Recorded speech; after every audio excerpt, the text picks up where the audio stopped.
وەختتان وەخێر خەڵکە کوردەوار و میدوارم لە هەر کوێ هەن ساق و سەلامەت بن. لە ماوەی چەند ڕۆژە ڕابردووە ئاخێزنامەیە کوردان بە زوانە هندیش یان فارسی منتەشرکریا. بۆ کردنەوەی ئەم باسە کە لەم ڕۆژانە تەرجمەکەیشی تێتە دەرۆ بە زوانە خەڵکە خۆمان، بۆ کردنەوەی ئەم باسە ئێمە ئێشێ متەوەجه بووین لە تێگەیینە ئاخێزنامە کە چه مەسائلێک تەرحکریاگە و بۆ ئەم ئاخێزنامە هەوێنە قیام و ئاخێزە مردمە کوردەوارە. بۆ خاتری ئەمە من ئەمە ئەوەسمۆ بە بڕێ اتفاقات کە لە سەرزەمینە ئێمە کەوتگە بۆ ئەوەی دەست پێ بکەم. ئێوە هەر کامتان لە ژیانە ڕۆژانەی خۆتانە لە هەڵس و کەوتە ئابووری و اقتصادی خۆتانە تەکە بڕێک مەسائلە ئاشنان کە ئیتر فرەیش پیچیدە نییە. مەسەڵەن کەسێ گەرەکێسی پەرواری دابنێت و مەڕداری بکات ئێشێ لەبەرەوە تۆزی پوڵی بوێت. ئەم پوڵانە بتوانێ بداوە دێ مەڕ، بەڵام کە دای بە مەڕەکان احتیاجی هەزیە لە وەڕگەیان بۆ بدۆزێتەوە یا ئەوەی کە لە جێگەیەکا بەناوە پەرواریە سەنعەتی سوولەیەکیان بۆ دروستکە، ئەمبارێکیان بۆ دروستکە، لێو دووە کاو خۆراکە ئەمانە لە بازاڕە بسێنێت تا ئەمانە بکە بە پەرواریە گۆشتی. پس بۆ خاتری ئەوەی کە پەرواریە لە دایک بێت و پوڵت گەرەکە، زەمینت گەرەکە، ئیشی بیر بکەیتەوە لە تەئمینە لە وەڕگەیە ئەم حیواناتە. لێو دووە ئەڕۆیتە سەرە جزئیاتی کامە کاوەڕ کاوەڕی گۆشتیە، کامە کاوەڕ کاوەڕ گۆشتی نییە. خب ئەگەر ئێمە لەم شتە بچووکانە تێ ئەگەینیاتۆ مقدارە پوڵوا لە دەستا گەرەکتە دەڵاڵی بکەی، گەرەکتە ماشین بسێنی ماشین بفرۆشی، سەیارە بسێنی سەیارە بفرۆشی، تۆ ئیشی جامعەیەکە بوێت، بازاڕێکی تیاوێت، ئەم بازاڕە مەعرەزی تیا بوێت، تۆ بتوانی بڕۆی لە مەعرەزە ماشین فرۆشیە بوێسیت، دەڵاڵی بکەی، ماشین بسێنیت لە فرۆشەندە و بتوانی بیسێنیت بە کەسێک کە مەسرەفی ئەکات و پوڵێ بخەیتە سەری. ئەگەر مەعرەز نەوێت لە دنیای جەدیدا، ئەگەر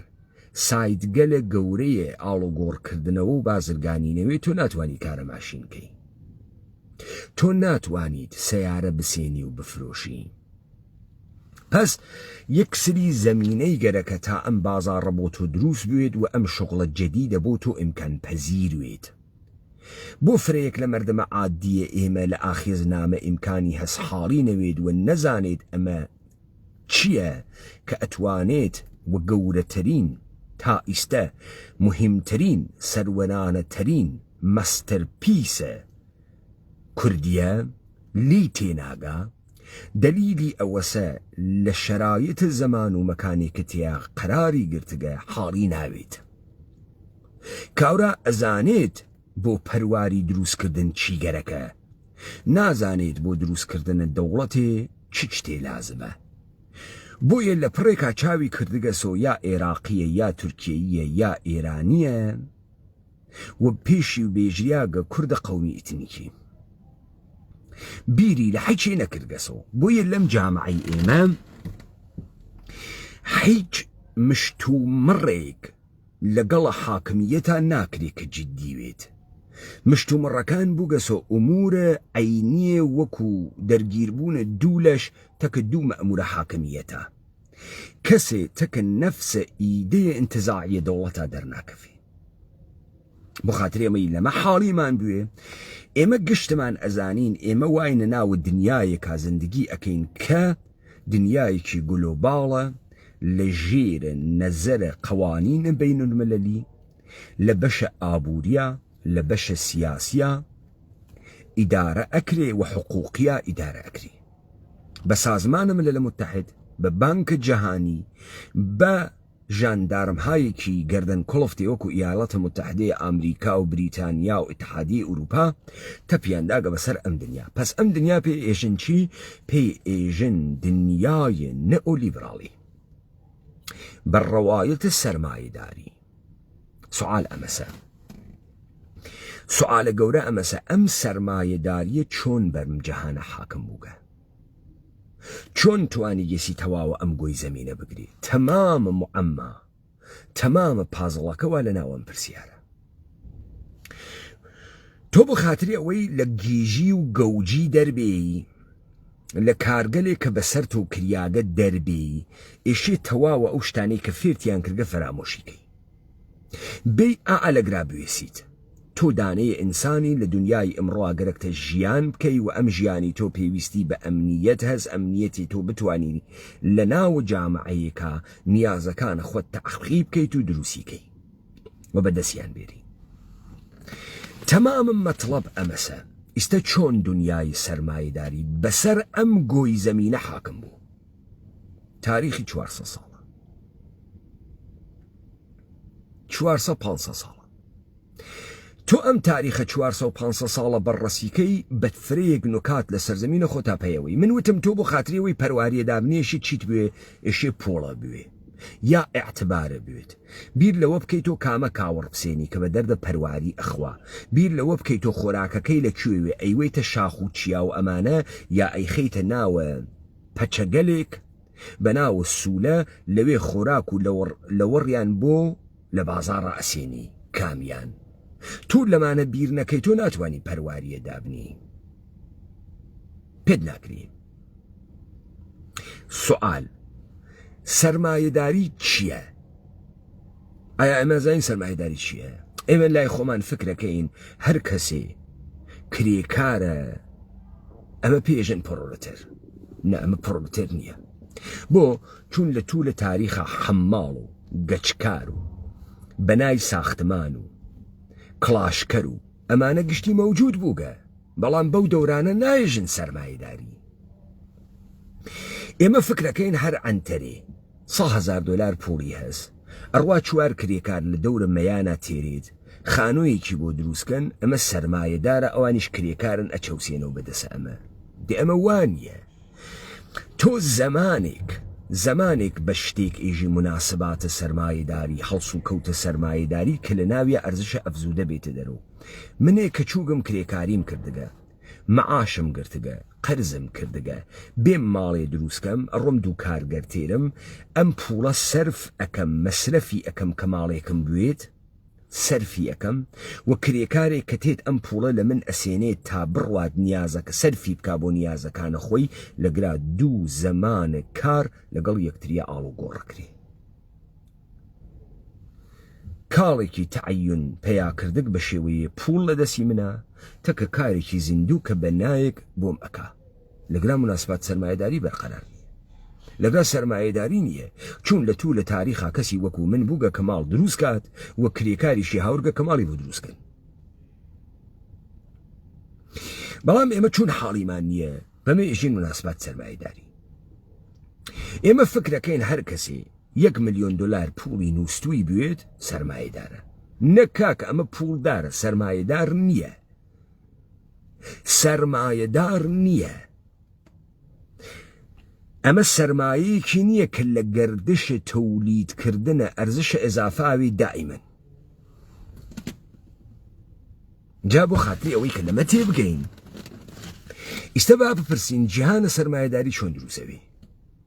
چ کەرەستەیەکی گەرەکە بزانە تۆ گەرەکتە ماڵ دروستکەی زەمینە گەرەکە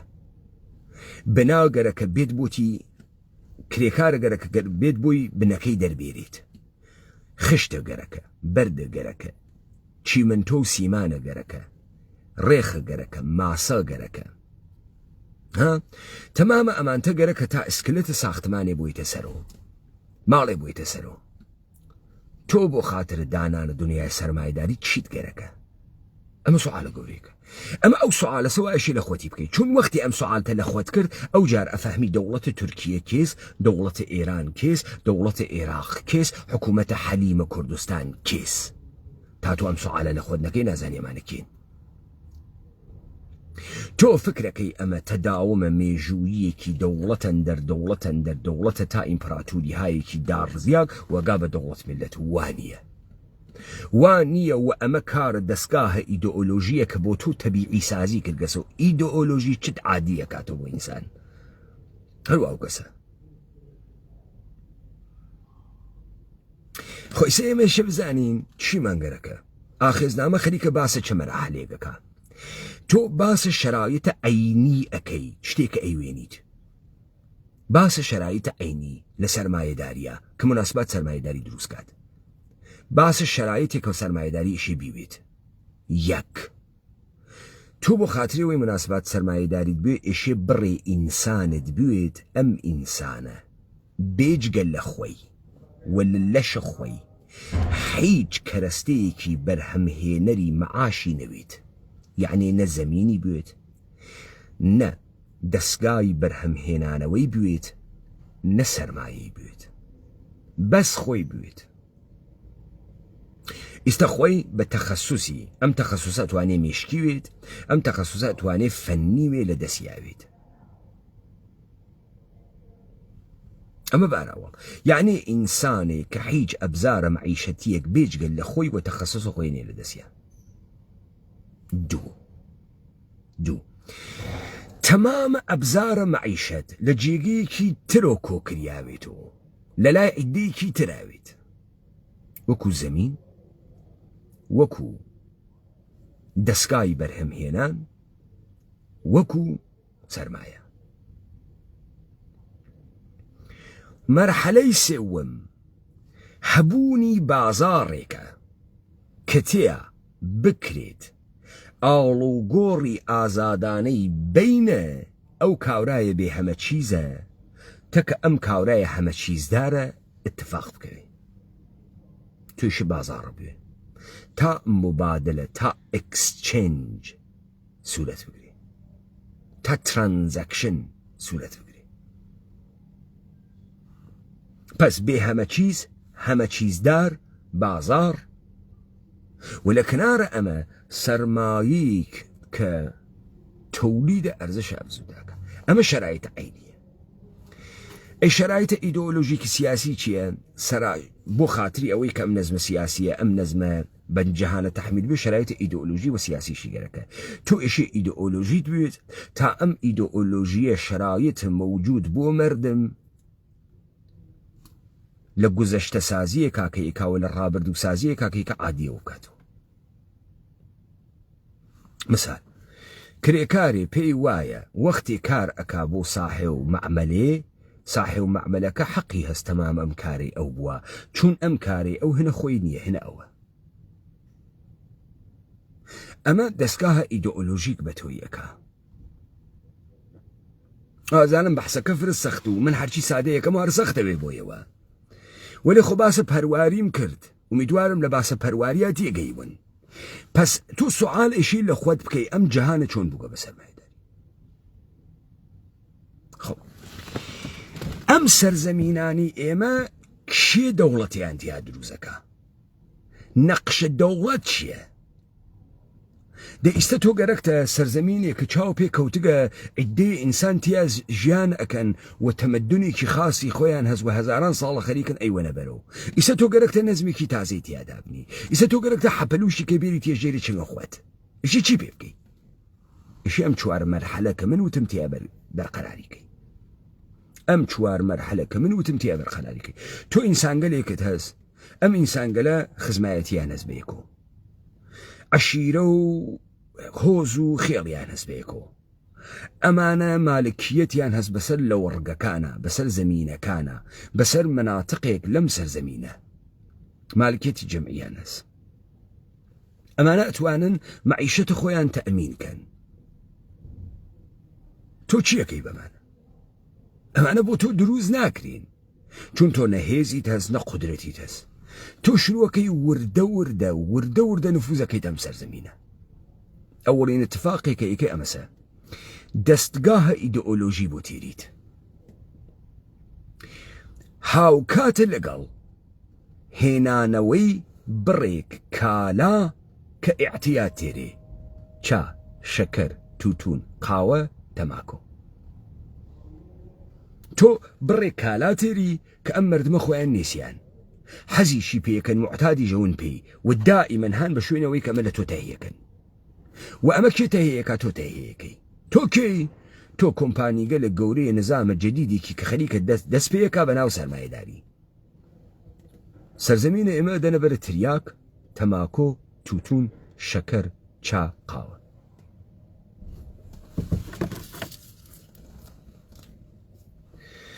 هاوکات لەگەڵ ئەمە دەستگاهە ئیدئۆلۆژیت بۆ تێرێن کە چیت بۆ بکە کە ئینسانی دەسەمۆت بۆ دروستکە. ئینسانێک کە قابلە بەهرەکەشیە، تۆ ئەتوانی استقلالیکەی، تۆ ئەتوانی بەکاری بێنیت بە شێوەی بێگاری لێ بکێشی، بێگاریەکە لە ژێرە ناوە خوالی بکێشی. هاوکاتە لەگەڵ ئەمەشی چی بکەی؟ ئیستە ئیشێ کەسانێک دروست بکەی کە لەوازمە مەعیشەت وا لە دەستیانەوە ئەمانە بەرهەمهێنەرە جیلە یەکن. جیلە کامە بوو بێ هەمە چیز. ئەمانە ئەوونەوە مەنابەعمەوە لە دەی بازار. لەگرا تۆ ئەوێنی پاشاکان، دەولەکان، سەلتەنەکانە بۆ دروزەکەن لەگەڵە ئێڵە جەدید وەکو ئێڵە سەنجاوی، وەکو ئێڵە کەڵۆر، وەکو ئێڵە فڵان، ئێڵە جەدیدە بۆ دروزەکەن. کەسە خەنە سەری.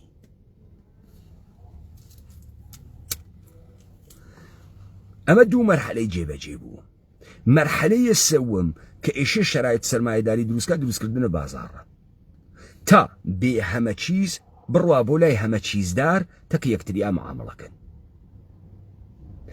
لەگراسە کە نظامە سوڵتەی جەهانی ناتوانێ خەڵکە کورد بوات دایاننی لە ناوە شارە، دەسەکا بە شارسازی. لەکوێ لە قەراغە دەریاکانە دەستپێکە، لە خەلافەتە تاران تا خەلافەتە ئەستەمبوڵ لە کەنارە دەریاکانە دەستپێکە، لە جنوب و تێ لەولاوە لە دەریای مەرمەرەوە تێت بۆ سەرزەمینەیەمە شروعکە بە شارسازی. وەلێ ئەم شارە ناتوانێت جەمعیەتە ئێمەی تێبووە، چون مردم لە وەڕگەی خۆی هەست، زەمینە خۆی هەست، ناڕوە لە جگەی دانیشێ، لە هەر کوێکا کەمی هاوردەڕوا بڕێ زەمین پاک و ئەکات و دەری تێرێت کە شاوەرزی دیاکە، جوتیاری دیاکە. وسعەتێکی گەورەی سەرزەمینی مەوجودە، لە وەڕگە فرە و فراوانە. دەست ئەکا بە هاوردنی جەمعیەت ئەسەرزەمینە ئێمە، گورجی، ئەرمەنی، یەهودی، تورک، هندیە فارسی. ئەمانە کێن؟ ئەمانە مردمانێکی دەستەمۆبووی کۆیلەی دەوروبەرن وا تێریتیانە ناو سەرزەمینە ئێمە تا شاریان پێ دروستکە، تا بتوانێ بازاڕیان پێ دروستکە، تێریتیان ناوی سەرزەمینە ئێمە. بۆ ئەمە ئێستا ئێشی شەبەکەیەکی ئیداری دروستکات بە یارمەتیە مەلاکانە تایتڵدارە تازە دروست کریاوە، بە یارمەتیە شێخ و شیوخ و تەکایا و خانەقای جۆرا و جۆرە تازە دروست کریاک. مەرحەلەی سێوەمەواتە بەرەو نەزمە بازار لە ژێرە ناوچی، لە ژێرە ناوە دەوڵەت. لە گراسە وا لە ئەوایە لە قەڕنە 19 بە ناوە تەنزیمات عوسمانی لەدایکەوێت، بە ناوە دروستکردن لەشکەر بۆ عیڵێکی بێناو نیشانی کەس نازانی کێز ئەم حرامزاوە بە ناوە قاجاڕیە لە بەشێکی تر لە سەرزەمینە کوردەوارە. تەنزیمات هەمان عوسمانیە، لەشکەرسازی بۆ عێڵە قاجار هەمان حکوومەتە قاجاڕیەس. ئەمە خەریکە چی ئەکا؟ ئەمە خەریکە نەزمە بازار دروست ئەکا. لەگرا اتفاقێکە کەفێ اتفاقێ ئاڵوگۆڕ و ئینقلابات لە دەستگای بەرهەم هاوردن سەیرە تەحەول ئەگۆڕێت. ئیستە تۆ بۆ خاتری ئەوەی کە ئاڵوگۆڕە گەورە بووگە، مەکینەی هەڵم دروست کریاگە، تەلگرام مەوجودە و تۆ ئەتوانیت ئاڵوگۆڕ شەدید لە دەریاکانە بکەی و لەسەر زەویشە ئەتوانی ڕێگەی ئاسنت بوێت. شرایط مهیا ئەوێ بتوانی فرەیەک لەم مردمە وا بێ هەمە چیزیان ئەەکەی بەکاریان بێنی، هیچ بتوانی قدرەتمەندتر بێ هەمە چیزیان بکەی. تا ئەم مەقتەعە تۆ توانیت لە مەلاکەکان و لە شیوخەکان و لەم نەزمە بازارە جەدیدەی بەناوە عوسمانی و قاجاڕیە داتنیاگە کەڵکوەر بگری، لەگرا سرعەتەکە فراوێ، دەرنەتیجە تۆ ئێشێ تەمەرکوزەکە شەدیدکەی.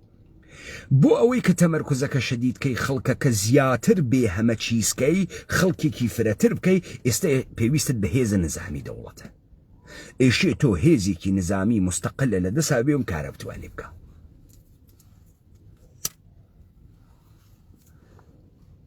تا بتوانێ خەڵکێکی فرەترە بۆ کۆچ بە و بدێریتە ناوە نەزمە ئەم بازاڕە.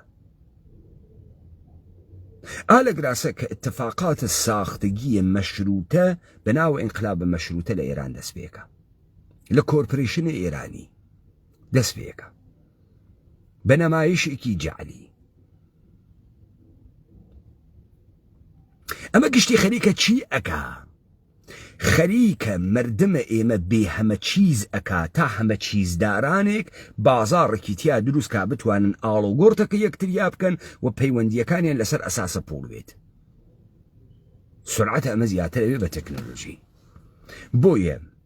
بۆیە زەرورەتە دروستکردن دەوڵەت ملەتێت. وەلێ دەوڵەت ملەت کە تێتە سەرزەمینە ئێمە بریتانیا خۆی هیچ وەخت دەوڵەت ملەت نەوگە، فەڕەنسا خۆی هیچ وەخت دەوڵەت ملەت نەوگە، ئیسپانیا خۆی هیچ وەخت دەوڵەت ملەت نەوگە. ئیمپراتورانە ئیستعماری دەریایی بوون تا مەقتەعە جەنگی جیهانی دووەم. لە جەنگە جیهانی دووەمیشەوە بە بعد وانە ناو اتحادیە ئەوروپا دەوڵەت ملەت نەوگن هیچ وەخت. ئەی ئەم دەوڵەت ملەتە چییە؟ ئەم دەوڵەت ملەتە کۆرپۆریشنە، کۆمپانی منافع ئەربابە گەورەیە یەهودی مەسیحی ئەپارێزە لەم سەرزەمینە ئێمەوا کردیانە سەر بازاڕ. ناویان نیاگە ئێران، ناویان نیاگە عێراق، ناویان نیاگە تورکیە و هاتگن هینی ڕەوایەتیان بەناوە ڕەوایەتە ناسیۆنالیستی بۆ تعریف کردەسەوە. خاستگایە ناسیۆنالیزم چه معلوم نیە وا لە قەیکیە. لذا ئەوەڵین اتفاقێک کەوێ ڕائاهەنکێشیە چ لە عوسمانیە چ لە قاجاڕیە چ لە کۆرپۆریشنە ئێرانی. بۆچی؟ بۆ خاترەوەی ئیستا کە تۆ عدەیەکی فرەترە بێ هەمە چیز کردەگە ئەتوانی لە ڕێگە و بانسازیە هەروەکو کەناڵە سوئەزە هند ببەخشن مسر بەکاریان بێنی. ڕائاهەن بۆ دروستەکەی لەبەرەوەی تەمەرکوزە شەدیدتر بتوانی بکەی. لۆجیستیکەکە بووەی، ئەرتەشەکە بووەی، کالاکان بین و بڕۆن، میزانە شەبەکەی بازاڕەکە تەکمیل بێ. تۆ ناتوانی بازاڕە بوێ تەرابەری و ڕێگەوبانە نەوێ وێشێ ڕێگەوبان دروستکەی تا بتوانێ مناسبات سەرمایەداریدا. ئەمە کێ ئەیکا؟ مشتێ سپێون لە سەرزەمینە ئێمە وەم نەتیجەگە ئێنەم کارە بکەن. استخدامیە کێ بوون؟ کێ استخدامی کردن؟ کێ هاوردنیە بەرەوە؟ کێ بردنیە بەرەوە؟ هیچ کە پێت نایژی. ئێژێ ئەمە خواستە مردم بوو لە خۆی و مردمیش معلوم نییە کێس. مشتێ ناوە ئەحمەقانەی بنە جوولەکەی بنە ئەرمەنی بنە تورکە بۆ فڕاداتە دەرەوە تۆ نازانێ مانەکەین. ولی تۆ ئەمە ئەزانی شرایطە عینی خەریکە و تۆ ئێژێ چه اتفاقی لەم سەرزەمینە خەریکە کەفێ. بۆیە خۆیان پێ ئێژن مۆدێرنیتەی ئامرانە، یعنی لەسەرەوە بۆ خوار. بابە تۆ چیشە لەسەرەوە بۆ خوار خۆت هەوسارکەی؟ تۆ بکارە بۆ ئەەکەی، تۆم دخاڵەتە بۆ ئەەکەی. ئەمە ئالەگراسە پێ ئێژن شرایطە ئەم باشتە بەدوی.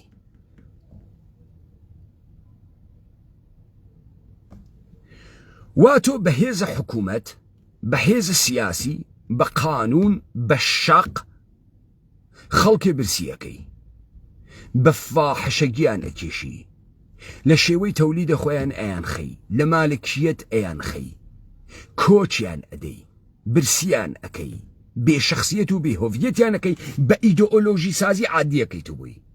زایمە لە دەورانە متەئەخرە مردمەکان منتەکە ئیسلام ئاشنا بوون. مزگەوتیان چاو پێکەوت، مکەببرە هات، دەستگای مەلاسازی وەکو کەسافەت مەلای خزە دەرەوە، هاوکات معلمی فڕەدا دەرەوە. بۆ ئێمە دنیا بووە ئەم شەکلیەکە هەست. ئێمە عادین و کوڕە ڕەعیەتین و هیچێکمان نەوگە و هەزاران ساڵ بنە ڕەعیەت و گین و خوا هەڵی ناگرێ و هەزاران ساڵە کۆی لین و هەنێ ئینسانە مزەخرەفیان بەناوە پرتۆک دروستکە لە ڕووناکبیرە شاعر و نازانم ئلیت و جەدید ومانە بۆ فڕەدا دەرەوە. ئەمە دەستگای ئیدئۆلۆژی کردی. تاچی تا ئەم بچووکبوونە منە، ئەم قوارە بچووکبوونە منە، ئەم بێ هەمە چیزبوونە منە، ئەم زائدەبوونە منە، ئەم ئەنگەڵبوونە منە بۆ خۆم عادیۆ بێت و دەرواسە و چی بکەین و خواهڵی ناگری و زاڵم زەواڵی بۆ بگا و چی بکەین و دەیتر و خەڵکە کڵۆڵین و فەقیر و هەژارین و ئەمە کێ عادی ئەکاتۆ بوو و کێ دەستگا ئامۆژپەروەرش، دانشگا، میدیا، مزگەوت، خانەقا، تەکیە، ئەمە بۆتی عادی ئەکاتۆ تۆ حاڵیتە عادی بۆ تەکاتۆ. وا ئەمڕۆژ گشتی گەرە کەسی هەرچیشتە عادی بێتەوە بۆی. جایسە من بە قسانمە بوو کرد ئیسە و هەرتانەکەمە داستانی تۆ لەکوێ پێ ئێوە ئێمە واسە؟ تۆ بێرە ئەم دنیای غەربە،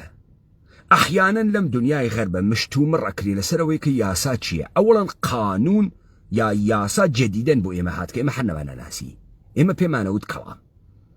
ئەو چ بە زوانە تورکی چ بە زوانە عەربی چ بە زوانە هندیشە فارسی کەس نێزانی قانون چییە لە کانونە یۆنانی گریاگە نێزانی قانون چییە ئیسلامێک کە ئێژنی یاسا سەروەرە و یاسا زۆر مهمە و دەوڵەتی یاسا ئەمە یانە چی یاسا ئەهەمیەتی وا لەسەری ئەمە کە ئەتوانێت بە قەوڵە هەگەل شێوەیە تەجەسوم پەیاکردگە ئازادی بێت ئازادی بێت بۆ چون هەر لەم دنیای غەربە بەشەرە کۆیلەیە تەبیعیە غەربی ئەم دەحفە هات بە مێژوو جواوی داوە بوو بە ئینسانە سوژە و بەشەر بوو بە کانون وەوتی من بیرەکەمەوە چون بیر ئەەکەمەوە هەم ئەمە دیکارتوتی کانت هاتوتی بەشەر زاتە خێرەتگەراس بەشەر وەکو زاتێک کە ها بە شوێن ئەقلانیەتەوە ئەم بەشەرەکە بە شوێنە ئەقلانیەتەوە حقوقی هەست حقوق تەبیعی هەست حق مالکیەتی هەست حق ئازادی هەست و ئەم ئینسانە لە توو لە تاریخ تعقیب ئازادی کردە ئالەگا بوو کە لە مارکسیزمە مارکس هات وتی مێژوویە جەهان مێژوویە تەزاد و شەڕە چینایەتیە بۆ لەبەر خاتری و ئینسان مەیلی بە ئازادیە ومە درۆ بوو ئێمە بە درۆی خێن و لە ئاخێزنامە دێ ئەگەر ئینسان مەیلە بە ئازادیە و قانون ئێشێ ئازادی دەستە بەرکە هەروە کە لە ئینقلابە فەڕەنسە داینیاگە ئێژێ ئازادی یعنێ قادریەتە بالقوەیە هەر ئینسانێ بوو ئەنجامدانە هەر کارێک تا زمانێک بە ئینسانێکی تر ئاسیب نەگەێنێ و بە مافەکانی ئەو ئاسیب نەگەێنێ ئیسە کێ مشەخەسیەکە مافەکانە ئەوی تر چییە قانون داگرا متوەجێ بووین لەو سەرزەمینە کوردەوارە بەشە کۆرپۆریشنی یەهودە ئێرانی خۆیان ئێژن ساڵی 3 ملیۆن نەفەر حەیوان بە عنوانە دانشجوو ئەخەنە دەرەوە فارق التحصیل دانشگاه لەمانە 1 ملیۆن نەفەریان لە بەشە علومە ئینسانیە فەلسەفەی سیاسی فەلسەفەی حەق تێتە دەرەوە حقوق تێتە دەرەوە تۆ یەک نەغد لەم بێشەرەفانە ناوێنی بەرامبەر بە وەزعیەتە ئەم جامعەکەوانە ناوێ قسە بکەن ئەگەر دەوڵەتە ئێران دەوڵەتە و ئەم قانونێشی احترامی پێبنێشی قانونە دەوڵەتە ئێران لە ڕاستای ئازادی بێت بە دەوڵەتێک ئێژن دەوڵەتە ئەقلانی کە ڕەوابەتە عناسورە تەشکیل لە هەندێک جامعە ڕەوابەتە عادڵانە و ئەخلاقی بێت ئەمە دەوڵەتە ئەقلانی هێگلە ئەگەر دەوڵەتی ڕەوابەتە عناسور اجتماعیە جامعەکەی و حوزەیە عمومیەکەی بەر ئەساس عیداڵەت و ئەخلاق نەوێت نەدەوڵەتە ئەگەر قانونێک دەڕاستایە ئازادی نەوێت ناقانونە و قانون نییە و یاسا نییە حاڵیتە یاسایە ئینسان کۆیلەکەرە بەردەسازیە کە بەردەفرۆشی و کۆیلە فرۆشی ئازاد ئەکا یاسا نییە احترامیشی نییە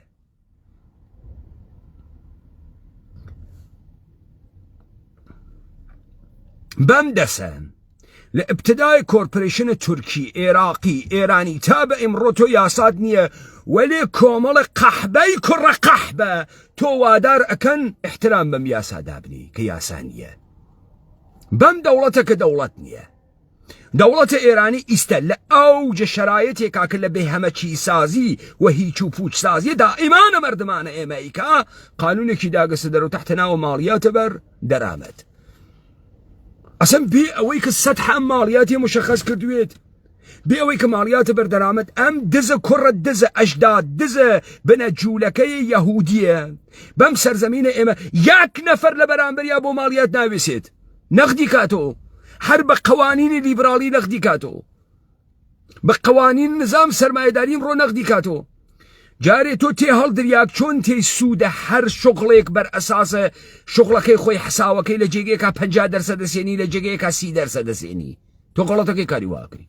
چۆن نرخە سوودە ماڵیە چۆن نرخە گرتنە ماڵیاتە سابت نییە ئەمە یەک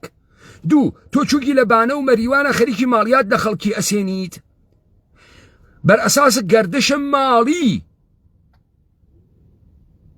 ئەمە ئیتر سەرە گەردەنە بگیریە تۆ لە کالای قاچاخێ وا خوت مەسیرە قاچاخەکەت بە سپای پاسداران و بە کۆڵبەر مهیا کردگە 4 دەور ئەوانە ئەیوەندە دەور خۆت ئەیدزیت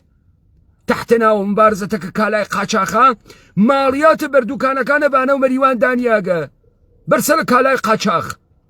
تۆ ئیمکانە سادرات و وارداتە قانونی لەمانە گرتگە ئەمانە مەجبورەون بۆ سوودێکی 10% 20% بە شێوەی قاچاق بە 1000 دەسەد دەڵاڵیوە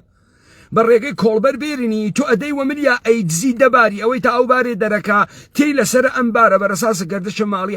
ماڵیات حساوەکەی تۆ چکارەی نێرەکەری سەرگەردەنە بگیری گەوای کوڕە گەوای قەحبە باب تۆ چۆن ماڵیات ئەوەسی تۆ کێی چه تەمینە ئەمنیەتێکەکەی کە داوایە ماڵیاتەکەی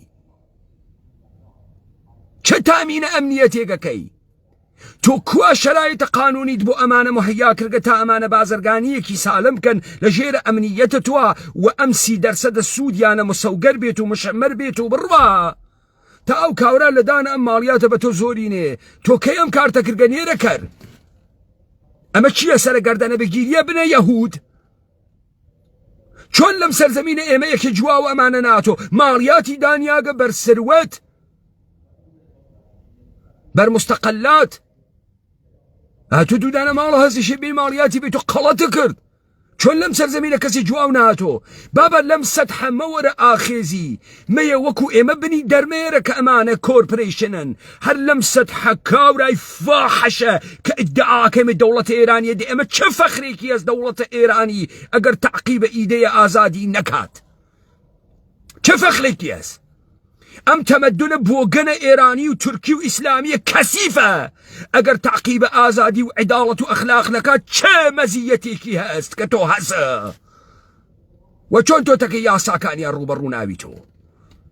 چۆن دەمە داخست کە تەسلیمەوی ئەو هەر نێرەکەریە بەمە لەسەر تاکات دەی فاحشەکانە توولەی سپای پاسدارانە گەوادە کوڕە گەواد بەناوە فعالینە مەدەنی بۆچی لەگران نافەرمانیە مەدەنی ناکەن دادەی تجارە شارە بانە و مەریوان و ئەو شارانە ئیستە بۆ ماڵیاتەکانیان نارن بدڕن و بیکەن بە نافەرمانیە مەدەنی بێژن نایدەین ئەمە باجە یەک مشت باجگیرە تاڵانکەرە هایتە ئێوە هەرچی شتانە مەسخەرەس بۆیە حاڵیتان یە دنیا چ خەوەرە بابە گیان ئێمە یەک جەهانە کوردیەکمان بوو یەکسری نۆرمی بوو کە ژیانە ئیجتماعی جێبەجێ کرد و ئێمە هەر ئەم جەهانە کوردیمانە هاورد دەوڵەتە ئێرانی سوار بۆ ملمان خەسیاین بۆی مشتێ پەپەی ئەحمەقین وا خەریکە ئەمان خوا لە کاتێکا تۆ ئێشەی لەگەڵە کۆرپۆریشنە سەرمایەداریە ڕەفتار وەکو خۆی بکەی خوێنی بکێشیت وەلێ ئێمە دەسەمۆ و کزۆڵ و ڕامبووگ و کورە کاکە گیان ئەمە هێنە دەورانە دەوڵەتە کوردی بوو ئاینە کوردان بوو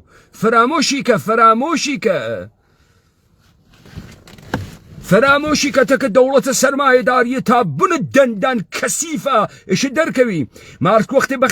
مارکس وەختی بەحسی شەرایەتە ئەن باشتە بدوی لە ئوروپاکە ئێژە سەرمایەداری و ئەم قامەتەی کە ئێستەوێسیاگە لە دەورانە پێش لە سەرمایەداریە کەم سەرمایەداریە دروستکە بە ئوقیانوسێ لە خوێن تێپەڕی لە ناوە کەسافات تێپەڕی بە فاحشەگیە مردما تێپەڕی بە برسیکردنە مردما تێپەڕی بە نابودکردنە هەزاران هەزار مردما تێپەڕی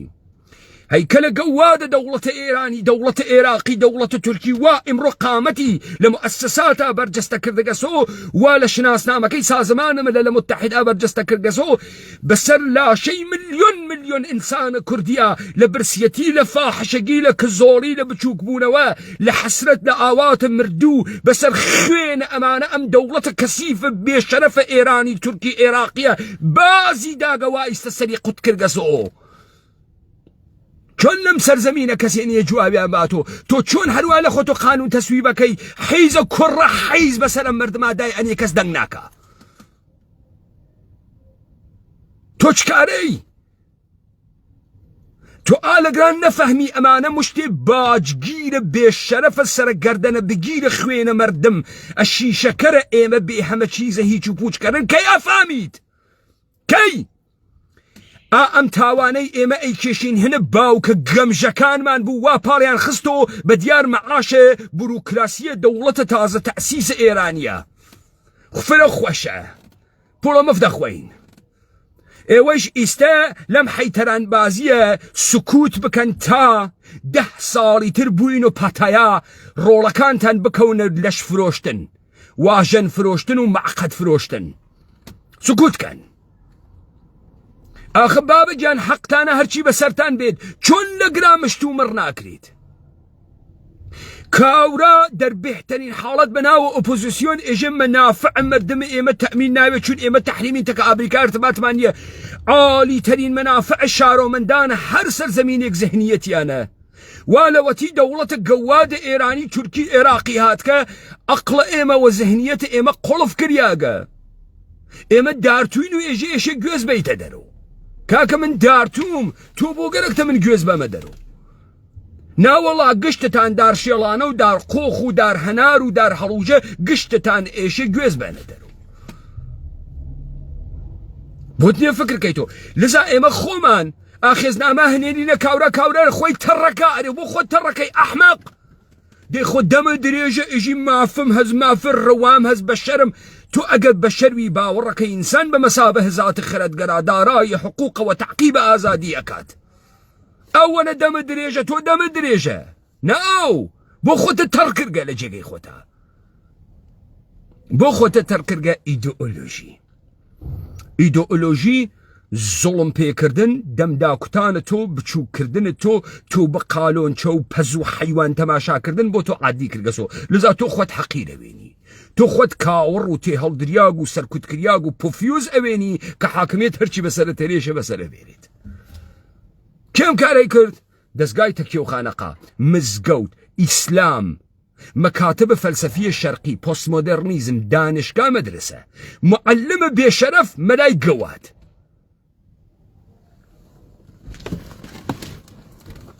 سوال ئەمەسە تزە سێوەمە مارکس کێ ئەو معلمانەی کە ئاموزشە خەڵک ئەدەن پەروەرش ئەدات کێ ئەیدات ئەم معلمە مامۆستا بەڕێزە ئەم گەوادە کوڕ گەوادە کی ئاموزشی داگەیستە بێتنەوەی ئێمە ئاموزش بات کی ئەوانی داگە مشتی یەهودی نظامە سڵتەی جیهانی ئەوانی ئاموزش داگە تا ئەوان بێ مناڵە ئێمە ئاموزش بێن هەڵیت واغەیان چۆن تۆ لە مەقابڵە ماڵیاتە بەرگەردشە ماڵیا سکوتت کردگە بابە هەر بەم قانونە وا ئیدعای ئەەکەی کاورای درۆزنە کاون لە دەوڵەتە ئێرانیە ئێوە مشتێ ئەحساساتی نەفامن وا ئازادی وا لە قنە ئاسمانەوە بۆتان ناتوانن بێرنە سەری و زەمینە واقع ناتوانن نەنە دەستمەدە لە خیاڵەکەمان با نەشێوێ وا لە ئاسمان وەکو ئەو گەوادانەی وا تاڵەبانیان کردگە بە ئیستعارە ئیدەن لە دەوڵەتە عەلیە خامنەئی کورە کاکە دەوڵەتە عەلیە خامنەئی خۆی 10 بەرابەر لە تاڵەبان کەسیفترە چۆن تۆ تاڵەبانەکەیتە ئیستعارە ئیدێ لە دەوڵەتە ئێرانی یعنم خەڵکە تاران فرە حاڵیان خاسە لە خەڵکە کابل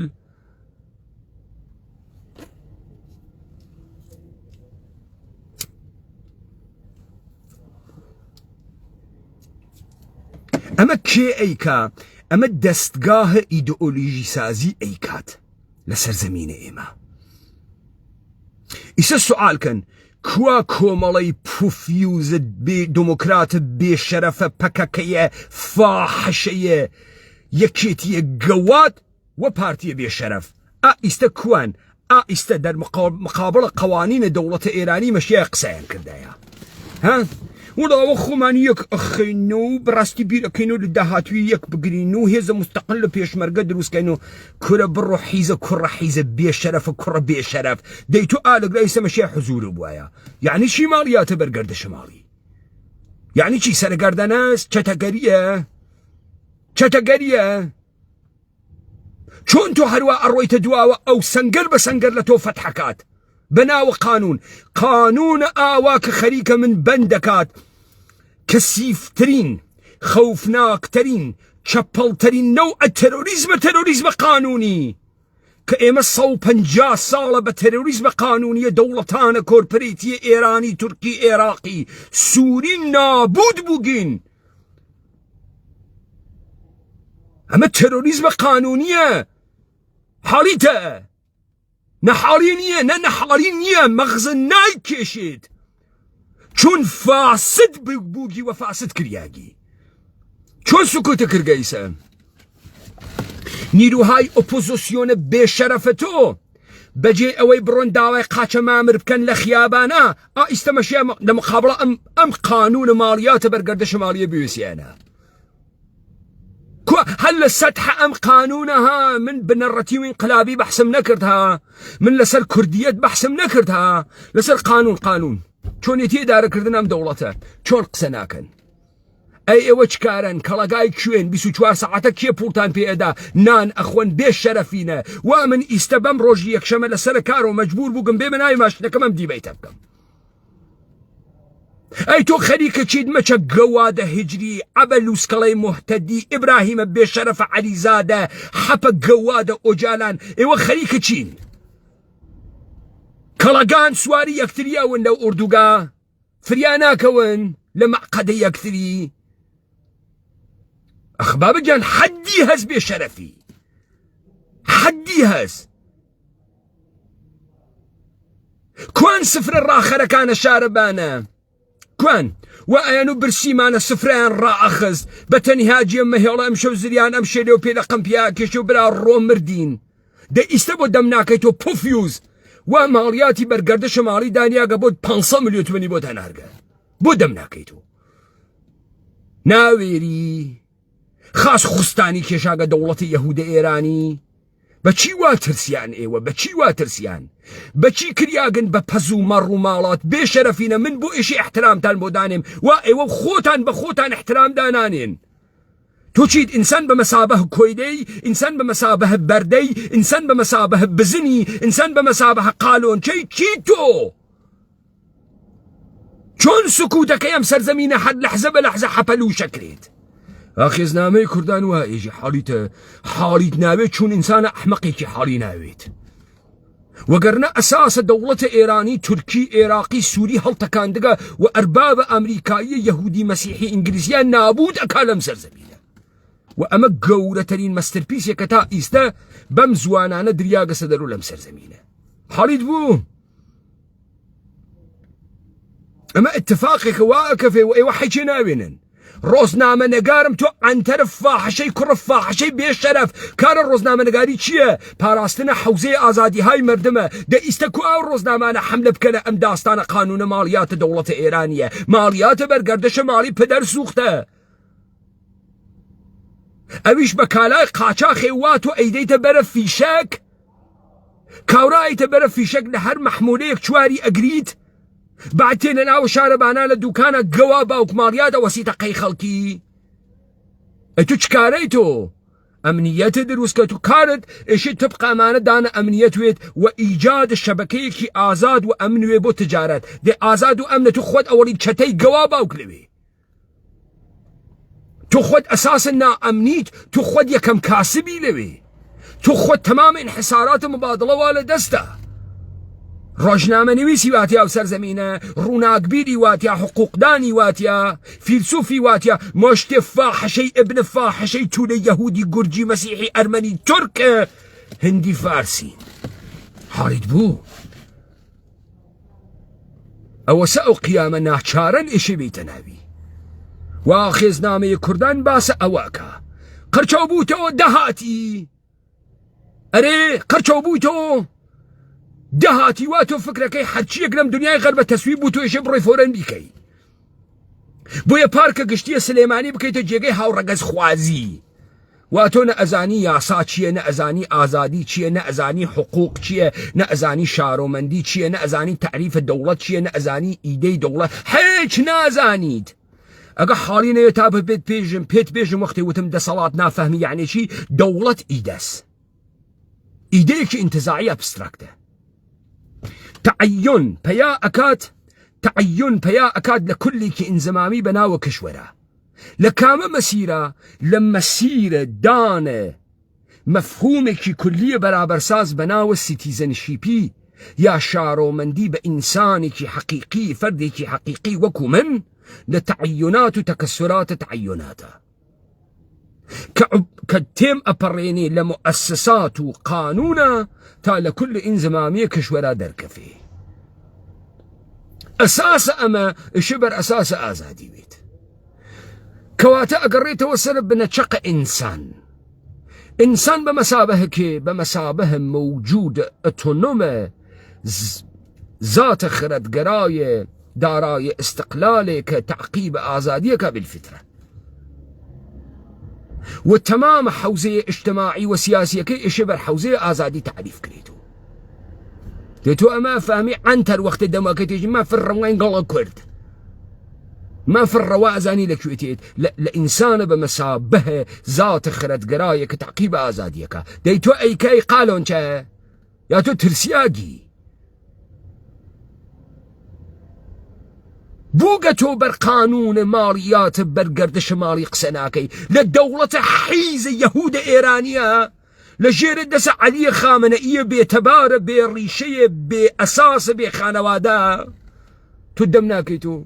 سنگر لدواي سنگر بس خريكة لدسينيتو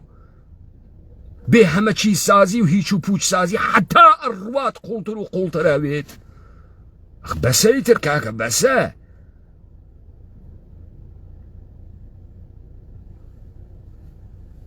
لا يا اخويش